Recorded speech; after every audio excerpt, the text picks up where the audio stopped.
Hello दोस्तों, मैं हूं सोनू अग्रवाल और स्वागत है आपका अपने चैनल में जिसमें क्लास 11 12 के मैथ एंड फिजिक्स के कांसेप्ट्स को आसान तरीके से बताने की कोशिश करता हूं। दोस्तों, इस वीडियो में हम लोग रिलेशन एंड फंक्शन जो कि सेकंड चैप्टर है क्लास 11 के मैथमेटिक्स का, उसका मिसलेनियस एक्सरसाइज करने वाले हैं। Very important exercise. Obviously miscellaneous exercise में बहुत बच्चों को प्रॉब्लम होती है, तो मैं इसको आपको बहुत सिंपल वे में सिंप्लीफाई करके समझाने वाला हूँ और इसके सारे सॉल्यूशंस को वन बाय वन हम लोग करके यहाँ पे देखेंगे। दोस्तों, स्टार्ट करने से पहले आपसे एक रिक्वेस्ट, अगर आपने मेरा चैनल सब्सक्राइब कर रखा है तो धन्यवाद, और अगर नहीं किया है तो जरूर करें। अपने फ्रेंड्स में रेफर करें, बेल आइकन को क्लिक करें ताकि आपको मेरे नेक्स्ट वीडियो का नोटिफिकेशन मिल सके। दोस्तों, शुरू करते हैं। तो क्वेश्चन 1 देखा जाए दोस्तों, बहुत ही सिंपल क्वेश्चन है। ये बोला है the relation f is defined by fx equal to this and the relation g is defined by gx equal to this, so that f is a function and g is not a function. आपको show करना है कि f function है और g function नहीं है। तो fx equal to, यहाँ पे वन बाय वन हम लोग देखा जाए तो fx दोस्तों क्या दिया हुआ है, एक्स स्क्वायर एंड 3x। लेकिन ये एक्स स्क्वायर आप देखोगे तो ये दिया हुआ है 0 से लेकर 3 तक, करेक्ट, 0 से 3 तक एंड 3 से 10 तक, करेक्ट, 3 से 10 तक। तो अब देखा जाए अगर fx अगर फंक्शन है या नहीं हो तो बात की बात है। पहले हम लोग एलिमेंट वाइज देखेंगे, मतलब 0 डालेंगे तो ऑब्वियसली इनपुट अगर f ऑफ 0 देखा जाए तो f ऑफ 0 क्या आएगा, 0 का square that is 0। f of 1 देखा जाए दोस्तों, f ऑफ 1 का स्क्वायर आएगा 1। f ऑफ 2 का स्क्वायर देखो 2 देखोगे तो f ऑफ 2 स्क्वायर यानी 4, और f ऑफ अगर 3 देखोगे तो यहाँ पे 3 का स्क्वायर यानी 9, और f ऑफ 3 डालोगे तो 3 के इक्वल टू ये भी है, यहाँ भी f ऑफ 3 अगर मतलब इसको भी देखेंगे तो 3 इंटू 3 होगा and that is equal to 9 होगा। ठीक है, बाकी 4 टू 10 में कहीं से कोई प्रॉब्लम नहीं है, आउटपुट हमें मिलेगा ही, 3 इंटू 4 हो जाएगा दैट इज 12। तो यहाँ पे रूल हो रहा है fx इक्वल टू 3x, और इन दोनों में रूल हो रहा है, यहाँ पे जो मैंने किया है ये fx equal to x square का।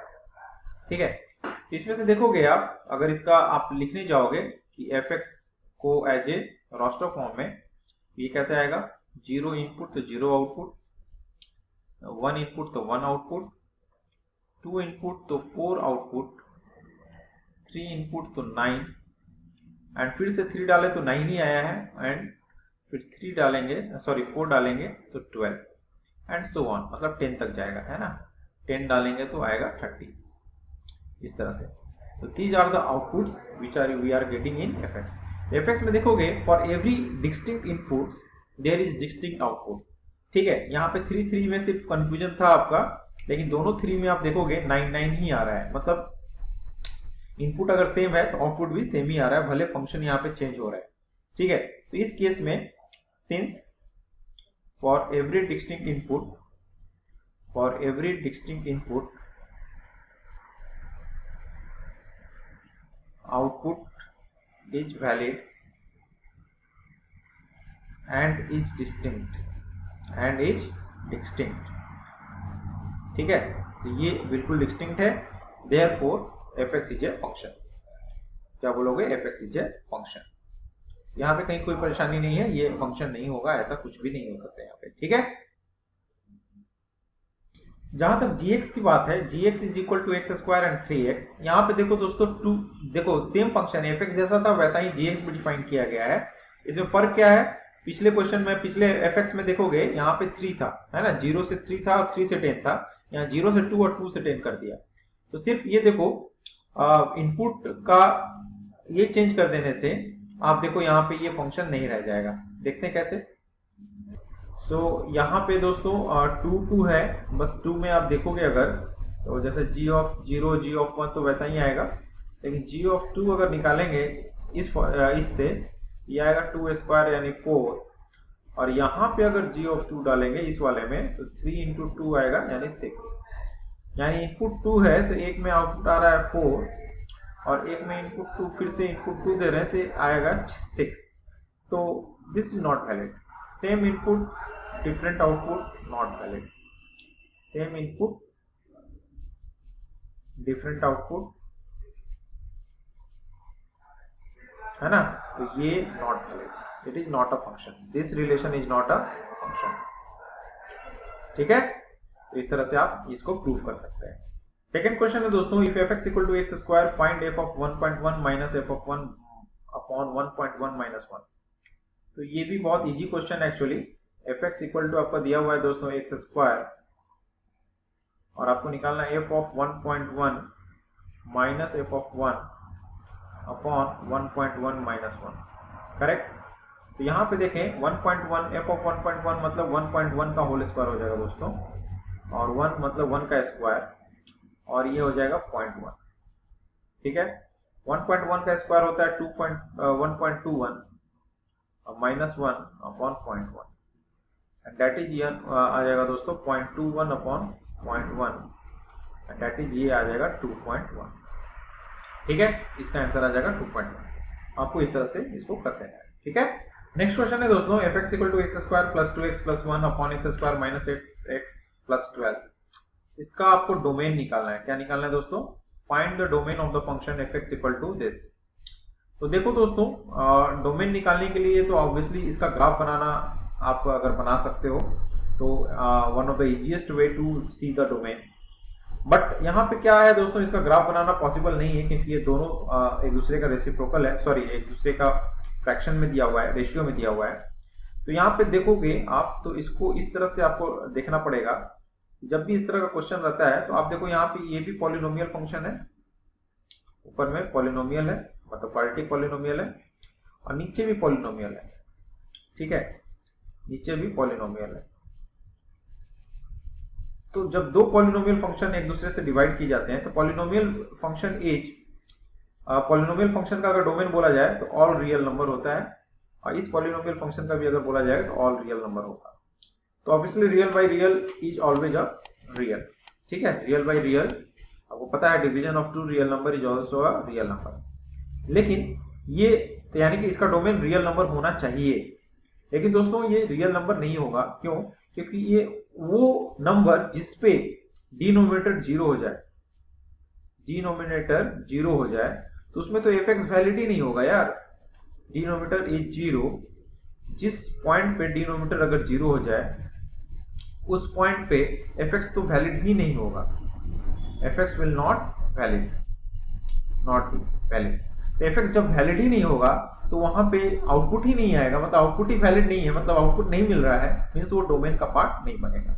तो आपको जब भी दो फंक्शन रेशियो में दिया रहे तो आपको सिर्फ क्या करना है कि डिनोमिनेटर को जीरो करके देख लो कहाँ ये जीरो हो रहा है। यहाँ पे x square minus 8x plus 12 को जीरो कर दो, यहाँ से आपको मिलेगा x square minus 6x minus 2x plus 12 equal to zero. तो यहाँ से आपको मिल जाएगा दोस्तों x माइनस 6 और x minus 2 that is equal to zero. यहाँ से मिल जाएगा x equal to 2 and 6।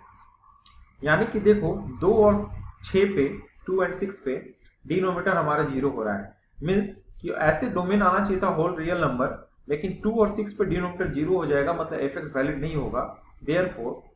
Therefore domain इस केस में क्या हो जाएगा, whole real number, obviously whole real number except मतलब माइनस 2,6, ठीक है। ये डोमेन हो जाएगा मेरा r माइनस 2,6, ठीक है। तो जब भी रेशियो में दिया रहे तो आप सिर्फ डिनोमिनेटर को जीरो करके देखो, जीरो अगर किसी पॉइंट पे नहीं जीरो हो रहा है तो वो पॉइंट को पूरे रियल नंबर से घटा दीजिए तो आपका आंसर मिल जाएगा, ठीक है। क्वेश्चन 4 एंड 5 दोनों एक ही क्वेश्चन है। डोमेन एंड रेंज निकालना है। आपका एक फंक्शन दिया है रूट एक्स माइनस 1 और दूसरा फंक्शन है f x equal to mod x minus 1। तो मैं दोनों एक साथ लिख देता हूँ। 4 5 है आपका f x equal to mod x minus 1, ठीक। यहाँ देखो आप दोस्तों, आपको क्या करना है, जब भी इस तरह का फंक्शन रहे, हाँ, तो आपको क्या करना है, पहले इस फंक्शन को सिंप्लीफाई करते हैं। सिंप्लीफाई करते मतलब ये आप क्या लिख सकते हो, y equal to root under x minus 1 f x को, और ये आ जाएगा दोस्तों y square is equal to आप लिख सकते हो एक्स माइनस 1, ठीक है। y square equal to x minus 1, ठीक है। तो अब देखो इसका ग्राफिकल एनालिसिस से भी मैं बता सकता हूँ और एनालिटिकल भी बता सकता हूँ। अगर ग्राफिकली इसको समझने की कोशिश करोगे तो this is nothing but what, this is a parabola. y square एक क्वाड्रेटिक है और एक लीनियर है, तो this is nothing but a parabola, ठीक है। तो y square equal to x रहता है ना, इसको ऐसे लिख दो, x equal to y square plus 1। तो x equal to y square plus 1। तो इसका जब अगर आप ग्राफ बनाने जाओगे दोस्तों, ग्राफ बनाना मैंने सिखाया था और आप जानते हो, तो अगर ग्राफिकल एनालिसिस आप जानते हो तो सबसे आसान है। तो y x इक्वल टू है वाई स्क्वायर, मतलब x हमेशा पॉजिटिव रहेगा, x हमेशा पॉजिटिव रहेगा, तो ये ऐसा रहेगा, कहीं इस तरह का ग्राफ आएगा। This is the main graph, that is x equal to y square. लेकिन यहाँ पे क्या चाहिए, प्लस 1। प्लस 1 मतलब आउटपुट इज शिफ्टेड बाई 1। तो ये आपका जो एक्चुअल ग्राफ आएगा, एक्चुअल ग्राफ ऐसा आएगा, लाइक दिस। तो this is the graph of x equal to y square plus 1। अगर ग्राफिकल एनालिसिस करना जानते हैं तो सबसे आसान हो जाएगा दोस्तों। इसमें आप देखो, ऑब्वियसली डोमेन जो होगा, डोमेन मतलब set of input. Set of input क्या होगा, ये पॉइंट कौन सा है, 1, ठीक है। तो डोमेन हो जाएगा दोस्तों, इनपुट क्या आएगा, 1 टू इंफिनिटी, 1 टू इंफिनिटी, ठीक है। देखो 1 से आगे जा रहा है इंफिनिटी की तरफ, इसके इधर आउटपुट जब आ ही नहीं रहा है तो वो इनपुट वैलिड भी नहीं होगा। और इस केस में अगर रेंज की बात करेंगे दोस्तों, तो रेंज क्या हो जाएगा, रेंज देखो माइनस इंफिनिटी की तरफ भी जा रहा है और प्लस इंफिनिटी, ये एक्चुअली इस तरह का आएगा ना, ऐसा आएगा कुछ, ठीक है। तो ये कितना आएगा, minus infinity to infinity, minus infinity to infinity. इस तरह से आप डोमेन और रेंज निकाल सकते हैं अगर ग्राफिकल एनालिसिस आपको करने आता है तो आप बोलोगे सर नहीं, ग्राफिकल मैं नहीं करना चाहता हूं, मुझे आप एनालिटिकल बताइए, मुझे आप एनालिटिकल बताइए। तो एनालिटिकल देखते हैं, करते हैं। एनालिटिकल करने के लिए दोस्तों देखो कैसे करते हैं। यहाँ पे देखें आप स्क्वायर से, तो सबसे पहले देखो this is f x equal to root under x minus 1। जब भी रूट के अंदर दिया रहे तो किसी भी कौन से इनपुट का हमेशा रूट आपका आता है दोस्तों, इनपुट हमेशा पॉजिटिव होना चाहिए। तो दिस इंप्लाइज कि x माइनस 1 हमेशा ग्रेटर देन या इक्वल टू 0 होना चाहिए। और सेट ऑफ x ही तो आपका डोमेन होता है, मालूम है आपको, यानी x must be greater than equal to 1। तो इससे आपको डोमेन मिल जाएगा, यानी यहां से आपको डोमेन पता चल गया। इसका डोमेन आ जाएगा दोस्तों 1 to infinity, domain equal to 1 to infinity. दूसरा बात अगर देखा जाए दोस्तों कि जब रेंज निकालना हो, फॉर रेंज मैं आपको बताऊं कि represent x in terms of y, x in terms of y, y के टर्म में x को रिप्रेजेंट करें। तो जैसे कि ये y इक्वल टू है रूट अंडर x माइनस 1, तो यहां से y स्क्वायर आ जाएगा दोस्तों x माइनस 1, और यहां से x निकल जाएगा दोस्तों y स्क्वायर प्लस 1। फिर पहला स्टेप हो गया ये। And observe those points for which, observe those values of x, values of